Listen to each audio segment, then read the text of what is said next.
Shalom jemaat yang dikasihi Tuhan, damai sejahtera Allah penuhi hati kita semua. Bertobat dan beribadah. Firman Tuhan hari ini diambil dari 1 Samuel 12 ayat 20. Demikian firman Tuhan. Dan berkatalah Samuel kepada bangsa itu, jangan takut, memang kamu telah melakukan segala kejahatan ini, tetapi janganlah berhenti mengikuti Tuhan, melainkan beribadahlah kepada Tuhan dengan segenap hatimu. Firman Tuhan disampaikan melalui Nabi Samuel kepada bangsa Israel yang merasa berdosa kepada Tuhan. Disampaikan agar mereka jangan takut mendekat kepada Tuhan walaupun mereka telah melakukan banyak kejahatan. Setelah bangsa Israel menyadari dosa-dosanya, apa tindakan selanjutnya dari nasihat Nabi Samuel ini? Selanjutnya adalah janganlah berhenti mengikuti Tuhan dan beribadah kepada Tuhan dengan segenap hatimu. Bapak, Ibu, Saudara-saudari, kembali kita mendapatkan pelajaran dari firman Tuhan yang kita baca dan dengar ini tentang beribadah. Seperti kepada bangsa Israel, firman Tuhan ini juga untuk kita, agar jangan kita berhenti mengikuti Tuhan atau jangan meninggalkan Tuhan dan selalu beribadah dengan segenap hati kepada Tuhan. Tidak cukup hanya menyadari dosa dan kejahatan, itu sudah baik, tapi belum cukup. Kita harus meningkatkan kerohanian, mengejar ketertinggalan kita dengan tetap mengejar hal-hal rohani dan mengiring Tuhan Yesus serta beribadah dengan setia kepadanya.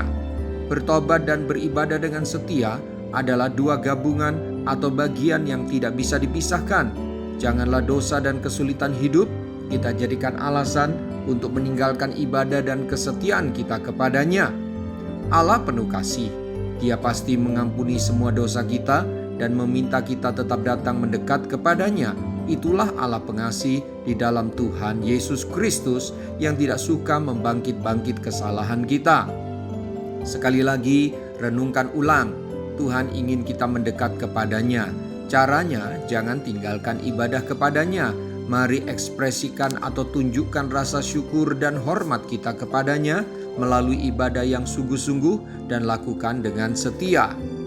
Berikan penyembahan, pujian, dan ucapan syukur kita kepadanya, dan bawalah persembahan yang terbaik, yaitu hati kita, bukan hanya harta kita.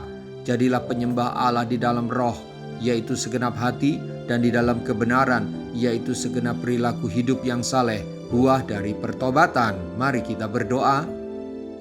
Tuhan Yesus, saya bersyukur bahwa Engkau selalu mengampuni dosa dan kejahatan saya dan semua yang saya lakukan. Tetapi Engkau tetap meminta saya mendekat kepadamu. Terima kasih Tuhan. Saya mau setia beribadah kepadamu dan meninggalkan semua dosa serta kejahatan di hati dan perbuatan saya. Saya mau menjadi umat yang menyukakan hatimu. Ampuni selama ini saya mendukakan hatimu karena masih hidup dalam berbagai dosa. Saya sadar sesungguhnya Engkaulah yang menanti saya bertobat dan beribadah dengan setia, bukan saya yang berinisiatif. Terima kasih Tuhan, karena selalu ada kesempatan buat saya untuk bertobat dan memperbaiki ibadah saya dan keluarga. Dalam nama Tuhan Yesus, haleluya, amin. Sampai jumpa besok dengan suara gembala, firman Allah yang hidup. Tuhan Yesus memberkati.